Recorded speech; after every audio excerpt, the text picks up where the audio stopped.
Seja bem-vindo à aula 2 do módulo 1. Na aula anterior, conhecemos as principais partes da embarcação, suas estruturas e as dimensões utilizadas na navegação. Agora vamos avançar para três assuntos fundamentais para qualquer navegador. Primeiro, iremos estudar as marcações relativas. Você aprenderá como localizar objetos, embarcações e obstáculos ao redor do barco utilizando a própria embarcação como referência. Em seguida, vamos conhecer os movimentos da embarcação. Entenderemos movimentos como guinada, balanço, cabeceio e outros comportamentos que ocorrem naturalmente durante a navegação. Por fim, vamos estudar as noções básicas de estabilidade. Veremos por que algumas embarcações parecem mais estáveis que outras, como a distribuição de peso influencia o comportamento do barco e quais cuidados devemos tomar para manter uma navegação segura. Esses conceitos são muito importantes porque ajudam o navegador a compreender melhor o comportamento da embarcação na água e tomar decisões mais seguras durante a navegação. Vamos começar falando sobre as marcações relativas. Agora vamos estudar um dos conceitos mais importantes da navegação, as marcações relativas. As marcações relativas são utilizadas para determinar a posição de um objeto, embarcação, farol, boia ou obstáculo em relação à nossa própria embarcação. Para isso, imaginamos que a embarcação está no centro de um círculo dividido em 360 graus. Diferente dos rumos e direções geográficas, que utilizam o norte como referência, as marcações relativas utilizam a própria embarcação como referência. Nesse sistema, a proa corresponde a 0 graus. Tudo é medido a partir da proa, seguindo para Boreste, até completar os 360 graus. Esse método é muito utilizado porque permite uma comunicação rápida e precisa entre os tripulantes. Imagine que você esteja navegando e identifique uma embarcação se aproximando, ao invés de dizer, tem um barco ali na frente, um pouco para a direita. Você pode informar, embarcação pela marcação relativa 45 graus. A informação fica muito mais precisa. As marcações relativas também são utilizadas em navegação profissional, operações de busca e salvamento, comunicações por rádio e procedimentos de segurança. Por isso, dominar esse conceito é fundamental para qualquer navegador. Existe também a chamada marcação relativa polar. Nesse sistema, a referência continua sendo a proa da embarcação, porém a posição é informada, indicando o bordo e o ângulo observado. Por exemplo, 30 graus a boreste, 45 graus a bombordo, 90 graus a boreste, 135 graus a bombordo.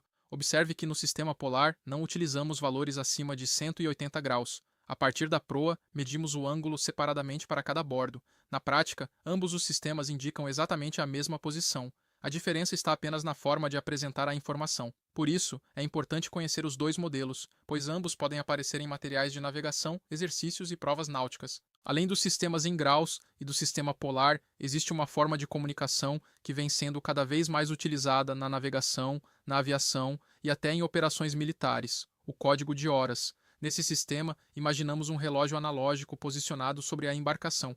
A proa corresponde às 12 horas, a popa corresponde às 6 horas, o través de boreste corresponde às 3 horas e o través de bombordo corresponde às 9 horas. Assim, ao invés de informar uma marcação em graus, podemos simplesmente indicar uma posição utilizando as horas do relógio. Por exemplo, uma embarcação observada ligeiramente à direita da proa pode ser informada como alvo às 1 hora. Outra embarcação exatamente pelo través de boreste estaria às 3 horas. Já um objeto pela alheta de bombordo poderia estar às 8 horas. A principal vantagem desse sistema é a rapidez e a facilidade de entendimento. Além disso, ele reduz uma confusão muito comum entre navegadores iniciantes. Quando alguém informa um valor em graus, muitas vezes não fica claro se está falando de uma marcação relativa ou de um rumo da bússola. Por exemplo, ao ouvir 45 graus, alguém pode interpretar que se trata de um rumo nordeste na bússola, quando na verdade a informação se refere à posição de uma embarcação em relação à proa. Utilizando o código de horas, essa dúvida praticamente desaparece.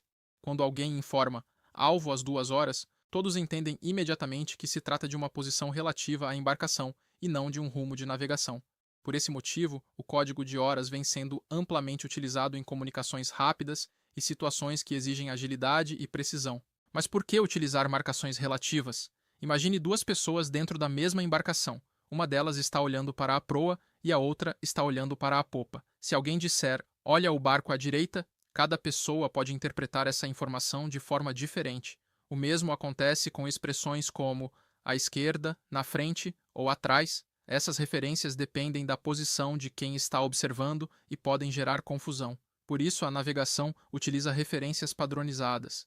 Quando dizemos que uma embarcação está na marcação relativa de 45 graus ou 45 graus a boreste, qualquer navegador a bordo saberá exatamente para onde olhar, independentemente de onde esteja posicionado. As marcações relativas eliminam interpretações subjetivas e tornam a comunicação muito mais precisa e segura. Vamos ver algumas questões comentadas dessa parte da matéria. Questão 1. A marcação relativa de 270 graus corresponde ao mesmo que a. 180 graus na marcação polar e 7 horas no código de horas. B.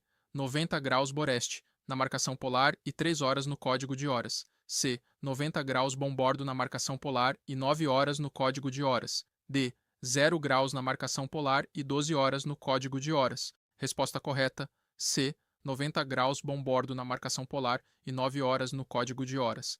Essa é uma excelente questão porque reúne os 3 sistemas de marcação relativa que podem aparecer durante seus estudos: a marcação relativa em graus, a marcação relativa polar e o código de horas.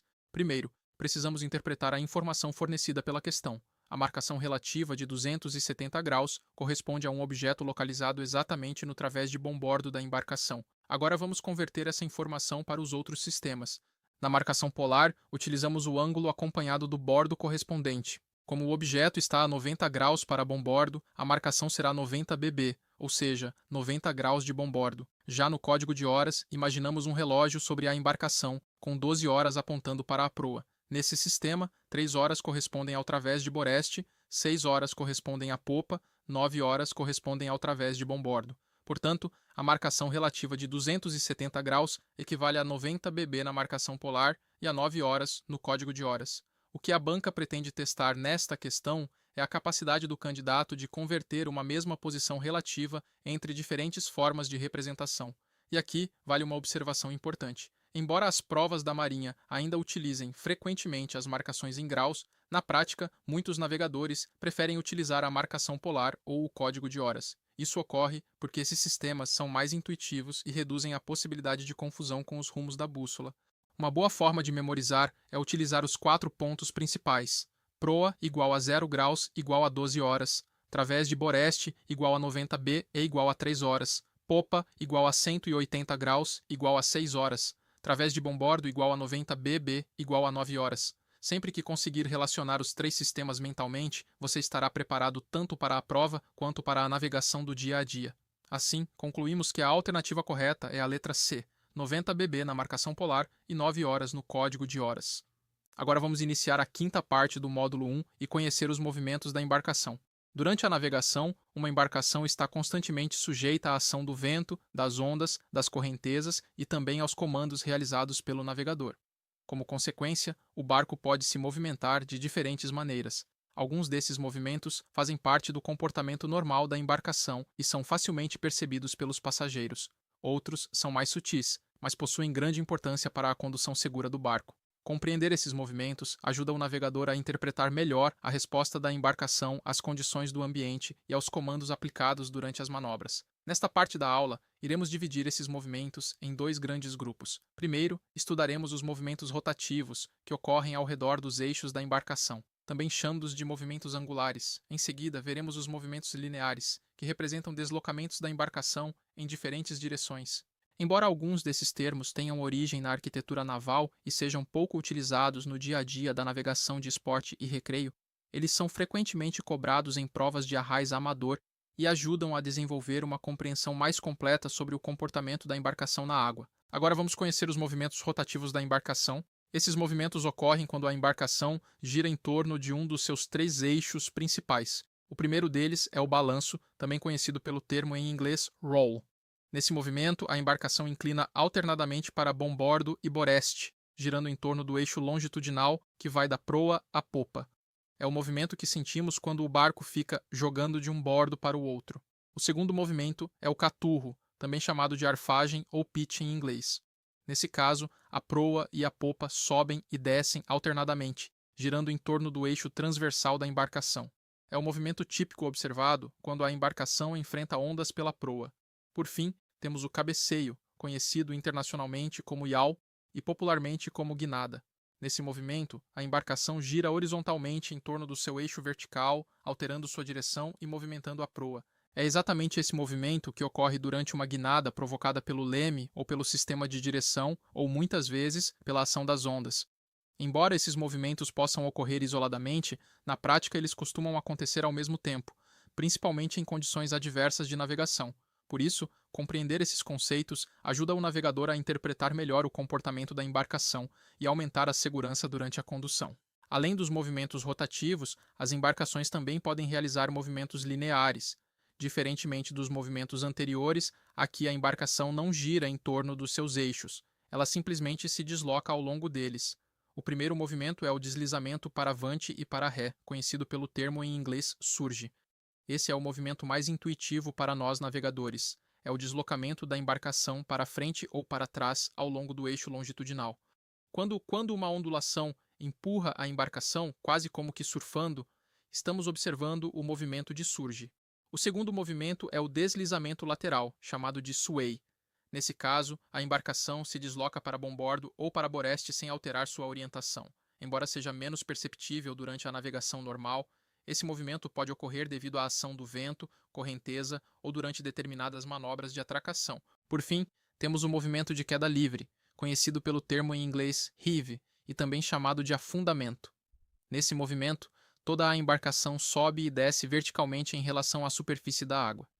Esse comportamento é facilmente percebido quando ondas maiores passam sob a embarcação, elevando-a e depois reduzindo novamente sua altura em relação ao nível da água. Assim como ocorre com os movimentos rotativos, os movimentos lineares também podem acontecer simultaneamente. Compreender esses deslocamentos ajuda o navegador a prever o comportamento da embarcação e reagir adequadamente às condições do ambiente. Agora vamos iniciar a sexta e última parte da aula 2. Até aqui, aprendemos a localizar objetos ao redor da embarcação por meio das marcações relativas e também entendemos como uma embarcação pode se movimentar na água, mas existe uma pergunta muito importante que ainda precisa ser respondida. Por que algumas embarcações parecem mais estáveis do que outras? A resposta está nos princípios da estabilidade. Nesta parte da aula, iremos conhecer alguns conceitos fundamentais que ajudam a explicar por que uma embarcação permanece flutuando, como ela reage à distribuição de peso e quais fatores podem comprometer sua segurança. Vamos estudar o centro de gravidade, responsável por representar o ponto onde se concentra o peso da embarcação. Entenderemos também o efeito de superfície livre, fenômeno que ocorre quando líquidos podem se movimentar dentro da embarcação, reduzindo sua estabilidade. Falaremos ainda sobre a reserva de flutuabilidade, que representa a capacidade que a embarcação possui de continuar segura mesmo diante de embarque de água ou aumento de carga. Por fim, conheceremos alguns dos principais esforços estruturais aos quais uma embarcação está submetida durante a navegação, como o alquebramento e o tosamento.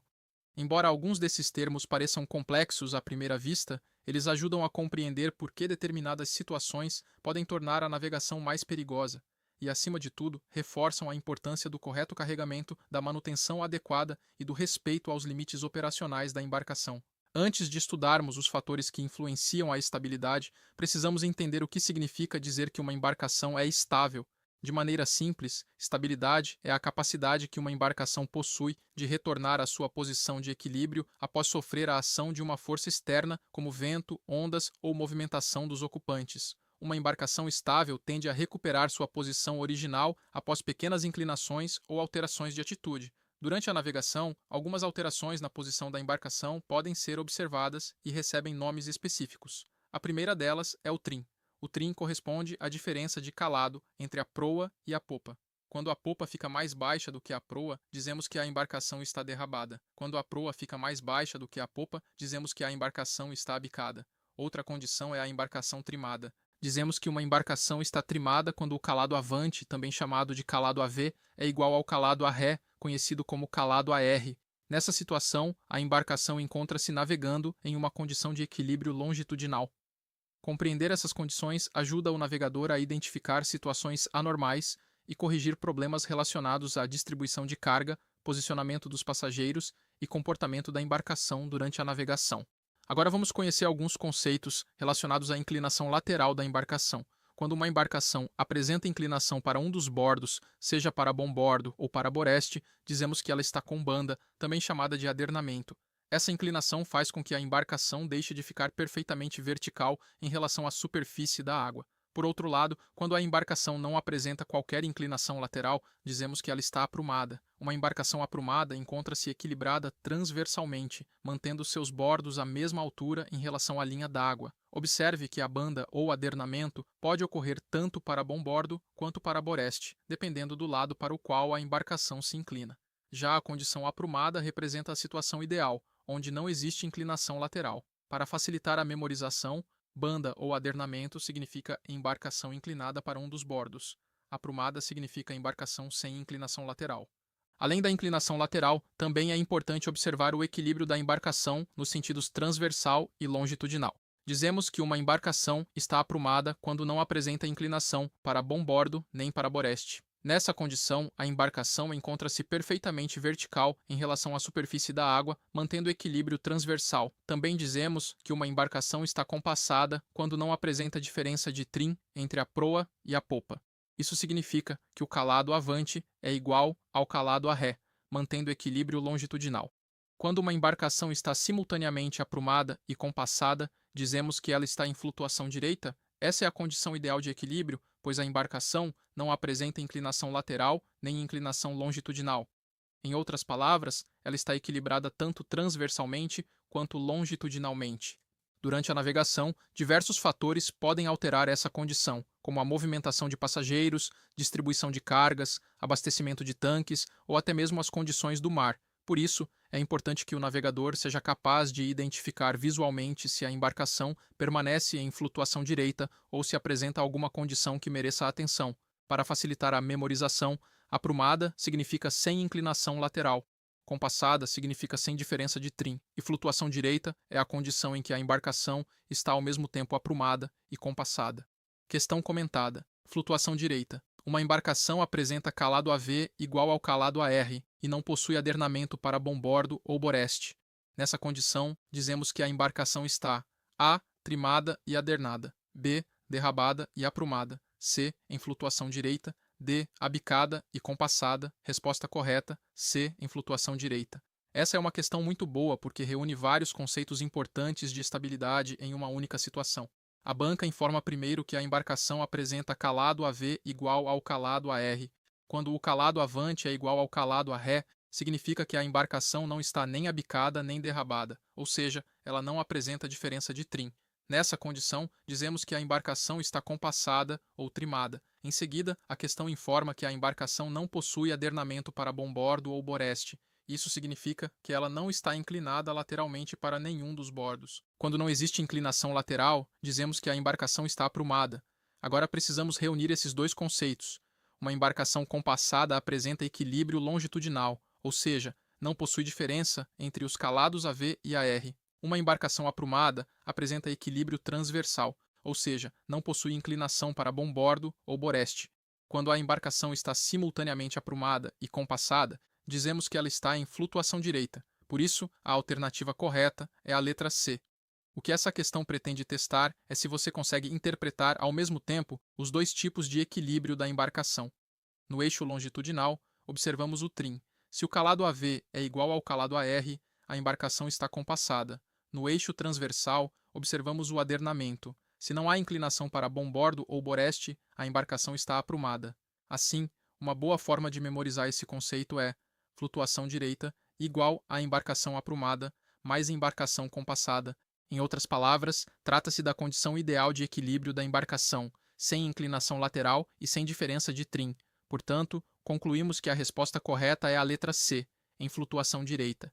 Agora vamos conhecer um dos conceitos mais importantes relacionados à estabilidade das embarcações, o centro de gravidade. O centro de gravidade, representado pela letra G, é o ponto imaginário onde podemos considerar que todo o peso da embarcação está concentrado.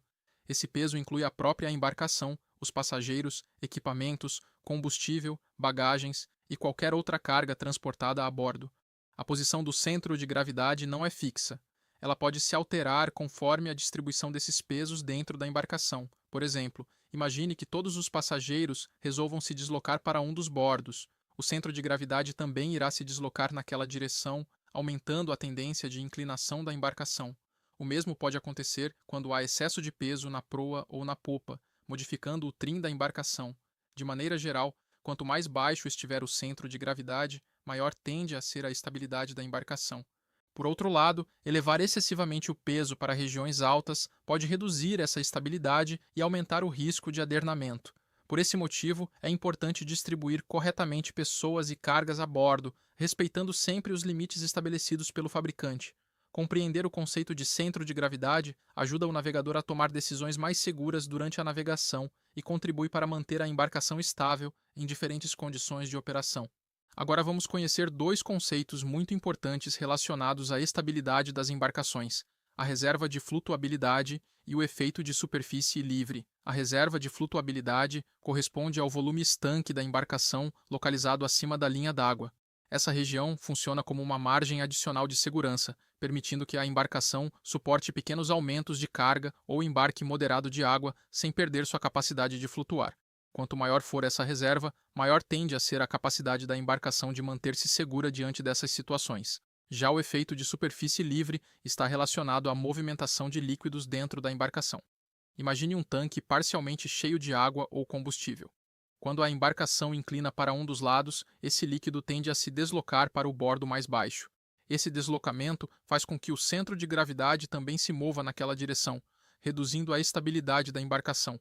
Quanto maior for a superfície livre desse líquido, maior será esse efeito. Por esse motivo, compartimentos parcialmente cheios podem representar um fator de risco à estabilidade, especialmente em embarcações menores. Uma estratégia dos estaleiros ao fabricar embarcações com grande volume de tanques de combustível é dividir em 2 ou 3 tanques. Quanto menor o tanque, menor esse efeito de superfície livre. Por fim, vamos responder uma pergunta fundamental da navegação: por que uma embarcação feita de metal, fibra ou madeira consegue flutuar? A resposta está no princípio de Arquimedes. Segundo esse princípio, todo corpo mergulhado em um líquido sofre a ação de uma força vertical dirigida para cima, chamada empuxo. Ao mesmo tempo, a embarcação está sujeita ao seu próprio peso, que atua verticalmente para baixo. Enquanto essas duas forças estiverem equilibradas, a embarcação permanece flutuando. Se o peso aumentar, a embarcação afunda um pouco mais na água.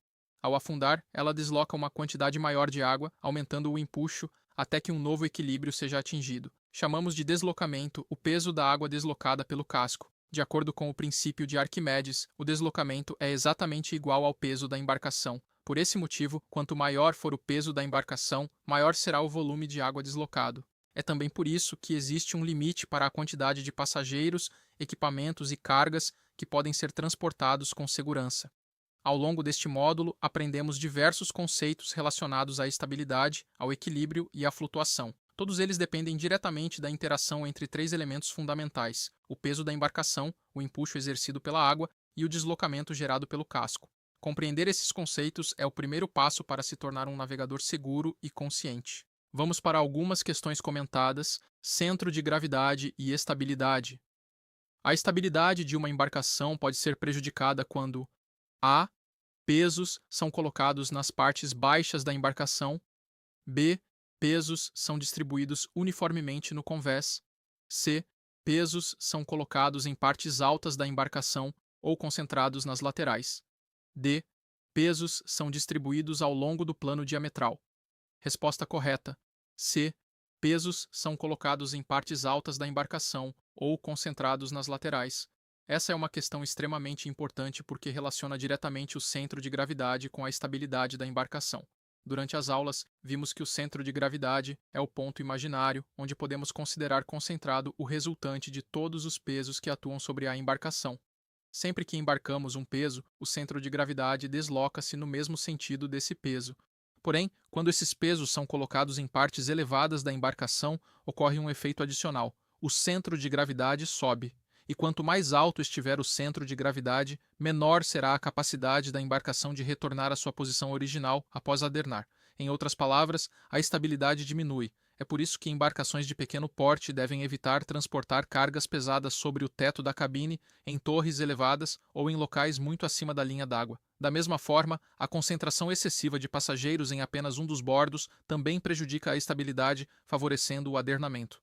O que a banca pretende testar nesta questão é se você compreende que não importa apenas a quantidade de peso embarcada, mas também a forma como esse peso é distribuído a bordo. Uma boa forma de memorizar é lembrar que Peso alto reduz a estabilidade. Por isso, sempre que possível, os pesos mais elevados devem ser armazenados nas partes mais baixas e próximas ao centro da embarcação.